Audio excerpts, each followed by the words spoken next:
Наредната година гостиварската болница ќе нема доволно гинеколози. 4 лекари од вкупно 8 ќе се пензионираат. Раководителот на гинеколошко-акушерското одделение доктор Агим Јакупи нагласува дека ова ќе создаде големи организацијски проблеми. Изразува загриженост дека недостигот на гинеколози ќе се одрази негативно на целокупното функционирање на службата, од што најголеми последици ќе трпат пациентките. Невозможно е да се развиват дејноста во во одделението, значи со толку доктори. Зошто?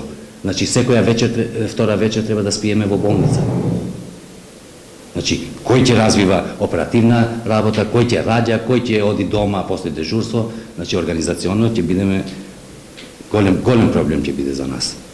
Тој не е оптимист дека младите специјализанти ќе ги наследат пензионираните доктори.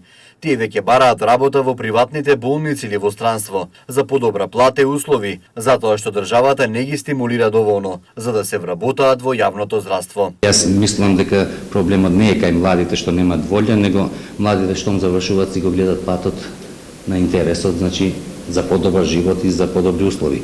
А од тоа што беше обеќано дека платите за специјалистите ќе станат 100.000 денари, значи ни 10% од тоа што е обеќано не е.